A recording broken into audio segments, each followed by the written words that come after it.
Hey there friends, welcome back to the channel. My name is Sohum and today I'll be reacting to 4 openings from the Overlord anime series. For one reason or another, I've always loved the name Overlord. It immediately kind of makes me think of alien overlords sailing through the cosmos, taking over planets, terraforming others, biologically engineering all of the life forms they come by. If you guys know that book All Tomorrows, you'll know what I'm talking about there with the Q. Super fun title though. I'm excited to check this out today. I also recall very briefly one and a half or two of my friends mentioned this anime to me before. Okay, I don't know why I said one and a half. I'm going to get a lot of questions about that, and I'll just leave it ambiguous. Why not? But I've heard the name of this anime before too, so I'm glad to finally be doing a reaction to it today. Before jumping in, however, a massive thank you to Amy the Great for making this request and this reaction possible. And she dedicates this one to Alex, Arya, and Corbin. And Amy also is going to buy you guys a bunch of ice cream and pizza. She's going to do it, I swear. Alright, let's jump into this. So Overlord itself follows Mamanga, a player in the virtual reality game YGGDRASIL. I don't know if that's an acronym or I'm supposed to pronounce that. Yggdrasil, who is transformed into his avatar when the game shuts down. Now an undead overlord named Ains Ual Gaon. He discovers his this is like AI generated. This has to be like a random number generator type of name here. He discovers his non-player characters' NPCs have gained sentience and may navigate a new world where his actions have real-world consequences. Okay, sounds interesting. Let's check out the first opening here. It's a song called God, the names, man. Clatanoia by OXT. Let's begin.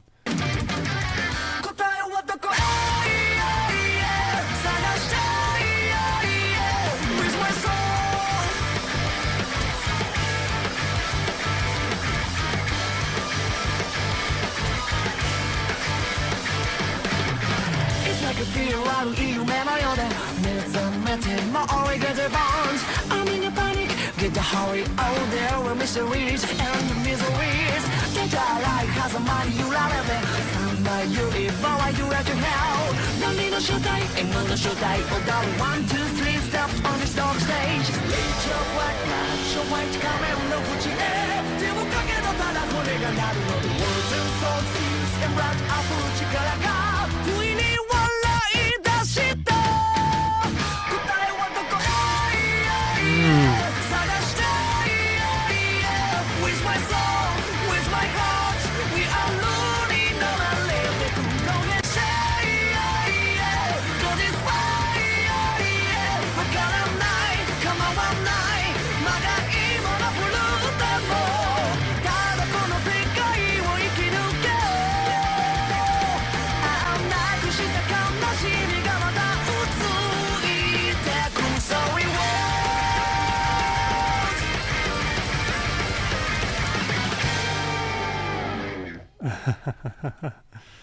Man, you know, I always tell you guys about my biases, and electric guitar is always going to be one of my favorite biases to lean back on in terms of whether I like a song or not.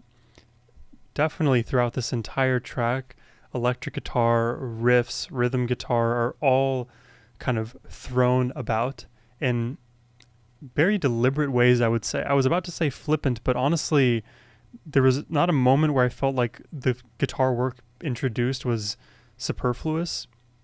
It just continued to hammer home the energetic feel of a track like this. And I think the most interesting part of the song, surprisingly, wasn't even the intro or the chorus. It was like that pre-chorus transition. I guess let's listen to that part again to just give you all the context. If I do let you hell, Nani no shutai, and no shutai. Oh, darling, 1, 2, 3 steps on this dog stage. Right here.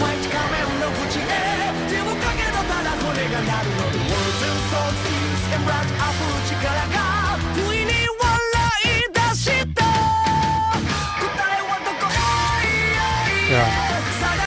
In that whole section, it almost feels like the bottom of the mix kind of just dropped out, and we're left floating in this musical zero gravity, just floating up and down. Not like we're about to fall to the earth. It just feels like I know there's nothing below me, but I'm hovering right now, waiting for something to happen, waiting for a more stable ground to find itself underneath me.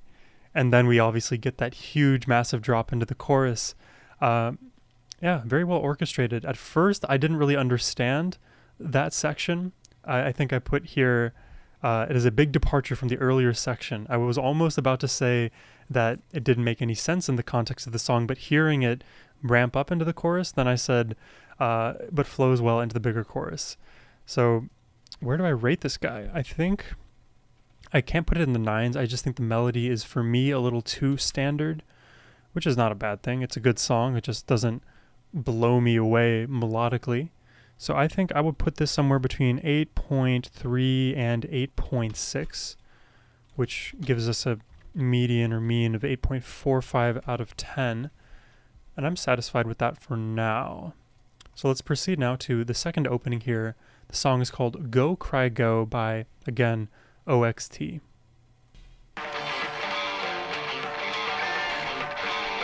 Go, cry, go.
Yeah.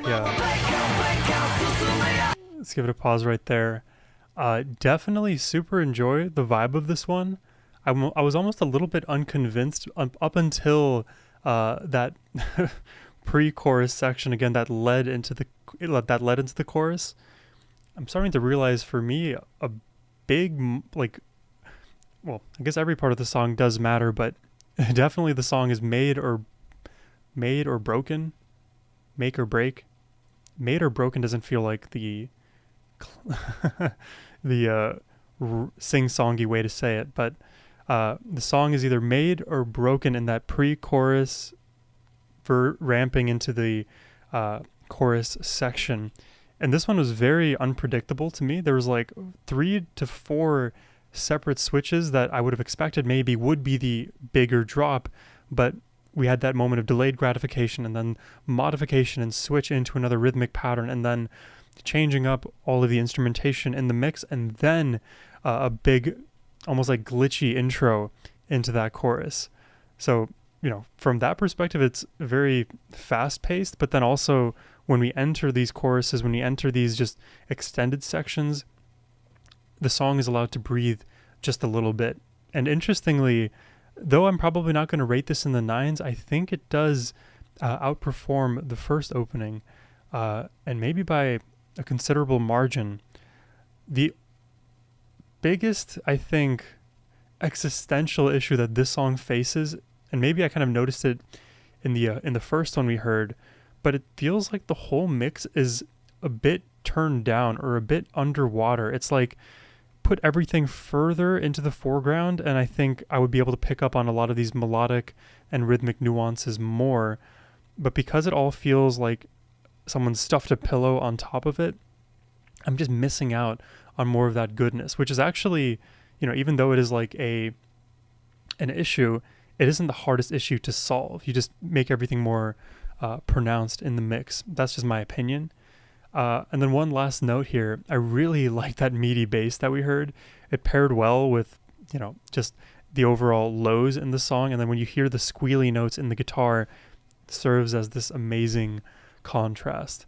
So let me take the prior range here. I think we just got to start right away at a 8.5 and probably up to an 8.9. So I think this guy is going to be about an 8.7 out of 10. And I'm honestly very happy with that rating as well. That leads us to the third opening. Can you believe that? 1, 2, and then 3. Crazy work. This song is called Veracity by Myth and Royd. Let's begin.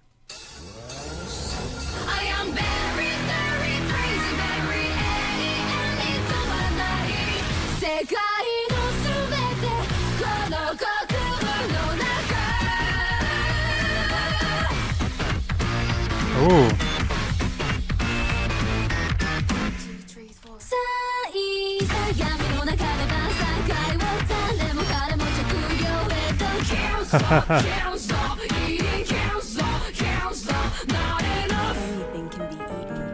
Whoa.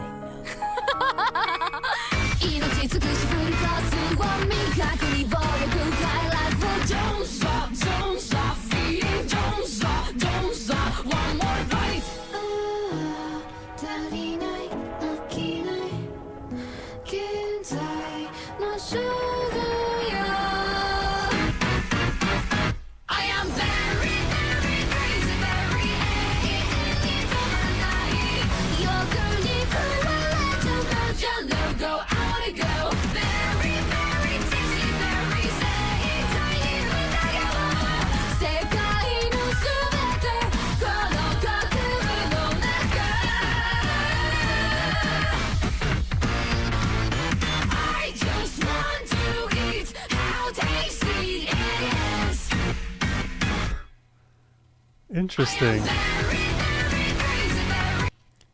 All three of these songs have been very different from one another. This one definitely, in terms of production, felt the most out there. We had a lot of syncopated rhythmic patterns, glitchy production, instruments that I couldn't readily identify.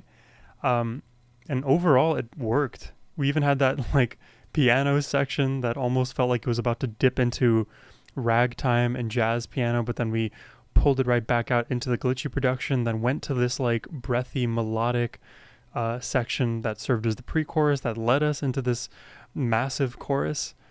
I think my biggest gripe about the chorus is just da da da da da.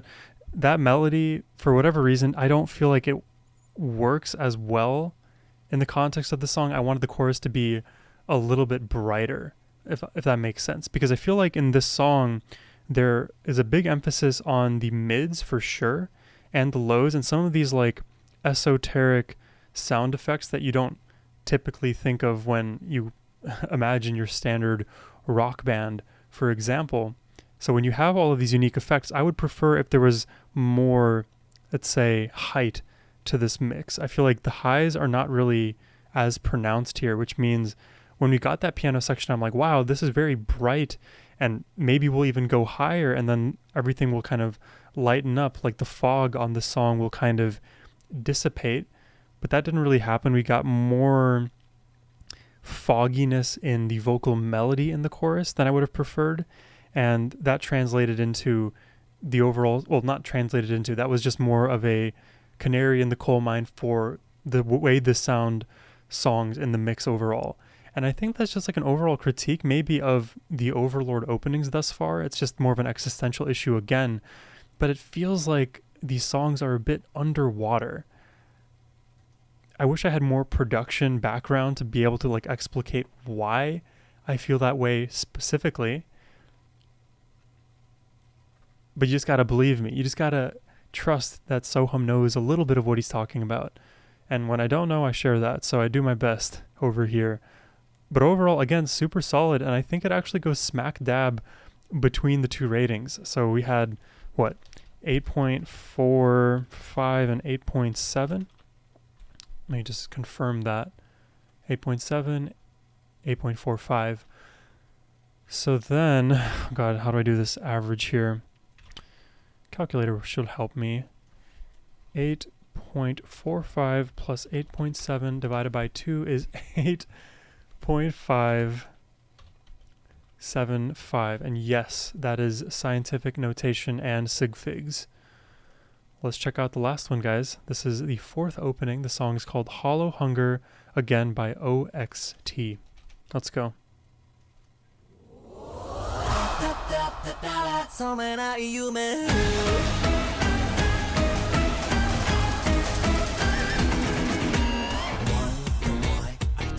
Oh.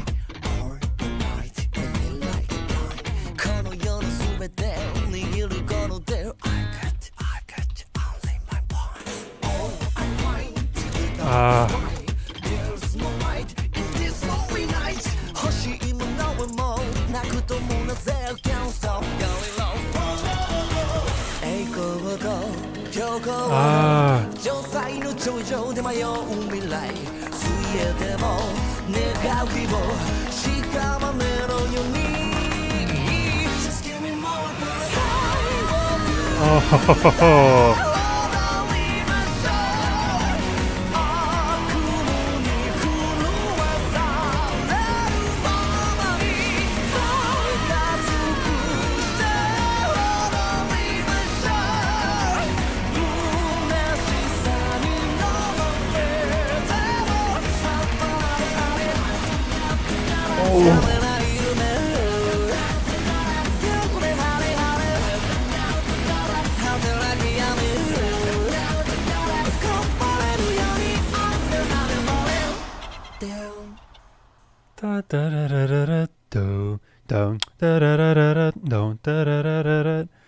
Dude, for whatever reason, I love melodies like that when put to like this bouncy rhythm. It's so consistent that no matter what, my head is just going to be bumping to the one. Like earlier there was like syncopated rhythms, which I love syncopated rhythms. I think that was in the third opening here. But here we are just pronounced on the one. And there were so many unique styles that my head was immediately drawn to.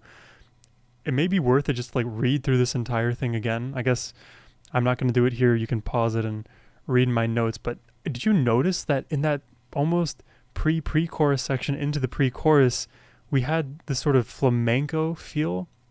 It wasn't entirely flamenco. I think the acoustic guitar that you heard, it was very subtle. So you got a hint of flamenco, and maybe even like my mind started to visualize a bit of the flamenco dancing with the way that the feet clop in the certain rhythm. That appeared in my mind out of nowhere, but it blended so well. And something that I will always give points towards is the unique genre blending of some of these anime openings. It is honestly like a crazy world of anime openings that I've like been exposed to in recent history, because the amount of genres, even within one opening, can be upwards of 10 to 12 at least. And well, I think at the most thus far, and probably more than I've already been exposed to. And especially when I listen to like the full length version of some of these openings, sometimes I'll notice like 15 to 16 separate influences that all strangely contribute to this song. And for me, I just love being able to identify all of these different references and influences that make the current art that we're experiencing like digestible to me. Because otherwise, if I didn't have all of those unique understandings and backgrounds, a song like this, I would not be able to articulate why it's so good. And I'm doing my best to do that now, but there's still many minor mechanical components that make this so fluid. So enough about me fanboying about this one, but based on my demeanor, you guys probably assume this is in the 9s, and you would be right to assume that. I think we easily clear the A minuses, so that's a 9.3 minimum. Da, da, da, da, da, da. And I do actually like that this fourth opening finally felt more above ground, like we weren't underwater, like we weren't being suffocated a little bit by a feathery pillow. So 9.3, I'm going to give it a 9.3 to 9.6, which ends up in the 9.45 out of 10 range. So just to recap, we had the first opening, 8.45, then 8.7 for opening 2. Opening 3 Veracity had an 8.575, and we cleared that. We cleared those three with the final one here. So we ended on a rather high note. I'm very curious what you guys all thought about these openings. Which were your favorites of the 4 we heard today? For me, number 4 is just head and shoulders above the rest. I think melodically it just pops off. I love all of these unique influences. Also that high energy, that tempo. Sometimes it can be overwhelming. Sometimes it doesn't work as well, and it's just energy for energy's sake, which isn't a bad outcome to look for, but I prefer everything to be very deliberate, even if it is fast or mid-tempo or super slow. This felt very deliberate. The fast tempo, man, the way that the vocals were layering onto the fast tempo in the drums, in the bass, that was the moment for me where I realized like this song would immediately be in the 9s for me. I don't know, somehow I have this like weird intuition in my bones where I can hear like the first 30 seconds of a song, depending on like the kind of song and style. You know, you need context. Some songs, they start with like a 4-minute intro that leaves a lot of space, but for the most part, most songs, if you give me 30 seconds of the beginning, I will tell you whether or not I will like it or not. I just have that feeling, and this one immediately gave me that feeling. So glad again to end this one on a high note. I hope you all enjoyed the reaction today. If you did and would like to make a request yourself, you can do so by clicking the first link in the description box below. But as always, my friends, have a wonderful rest of your day. Take care and peace.